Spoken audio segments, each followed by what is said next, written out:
Welcome to the channel, viewers. Reverend Dr. J.W. Morrison, theologist from Gosford on the Central Coast, New South Wales, Australia. Thank you for coming in. I want to speak to you about covert emotional incest and how it is an unbeatable foe. And it's unbeatable in the sense that you are up against a DNA connection that is exclusive and unique. Whilst universal, it's exclusive and unique to the two people that are partaking in the enmeshment. It's a silent enmeshment, it's a silent agreement, it's a silent covenant between the parent and the child. It's not spoken about in its true sense, and if it's exposed or brought up, which is very seldom in the language of covert emotional incest, it really does and can cause collapse, psychological collapse, narcissistic collapse. Covert emotional incest is always 100% associated with traits of narcissism or NPD. It could also be related to other personality disorders, because covert emotional incest is the ambush of the separation that's supposed to take place in the development of the child. Now, children can develop through their teens, say for instance, and then the parents might split up in the late teens of the child, and then one of the parents will try and migrate their intimacy across to a child, and some children may not accept this migration. They may have the capability of having boundaries. They may have the capability of being able to say, hang on a minute, this is not my business, it's a business of a different kind. But in a lot of cases, because of the rewards associated with helping, emotional rewards, and sometimes financial rewards associated with helping a parent at a different level, does cause the migration to allow for the parent to land or the child to land, and the emotional incest, the enmeshment, will evolve, will conceive and evolve from there. It's a very complicated, uncomfortable, confronting, and disparaging when you're involved in a situation. I've been in situations where I've been with intimate partners and watched them be more emotionally intimate with their children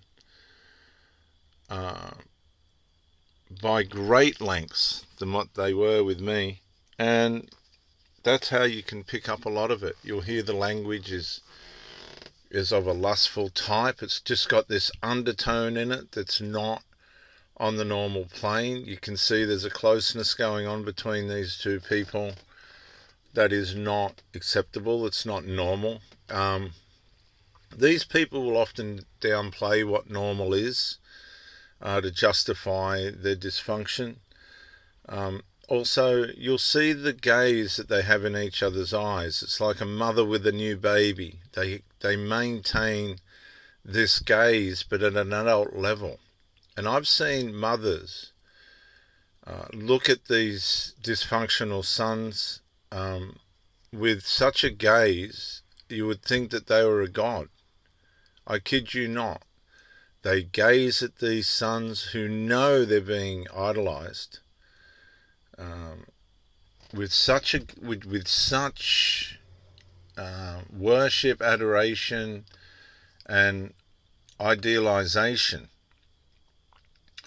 that your head spins. It's such a dizzy level. You ask yourself, like, what? How have these people got to this state? A lot of it's by way of drug abuse. Also, there can be alcohol and other substance uses, which already puts people at a disadvantage. These parents, if they are drugs, alcoholics, nicotine and all the rest of it, usually all the the above combined, they will groom their children to be the same as what they are. That gives them justification to the lifestyle that they've chosen. But then later in life, they look at what they've done to their children, and this causes them to be enmeshed even more, because they try and rescue their children from a trap that they've put them in.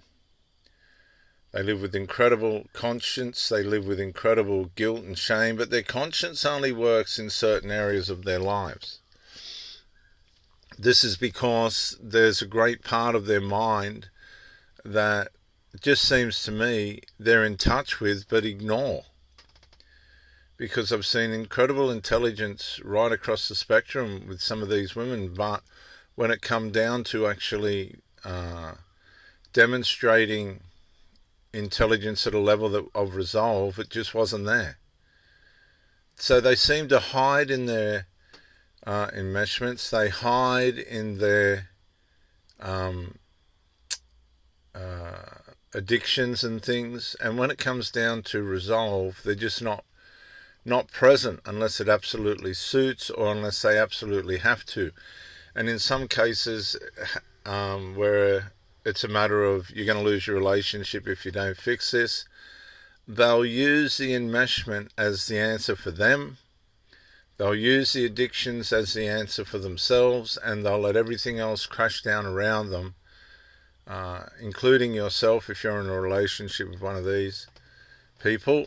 And this is where the consequences of you getting involved with these people come upon you, because they are unable to keep the psychological health of a relationship in a place where it's sustainable, it's bearable. They get you down into a place like where you begin to feel not well. There's something going on in the back of your mind, because the unresolved's going on so long. The trauma in the back of your mind begins to be something that you're conscious of, and you start to worry about yourself. You start to think, gee, if I keep putting up with this, I'm going to have a breakdown. And I have had one of these breakdowns a couple of times.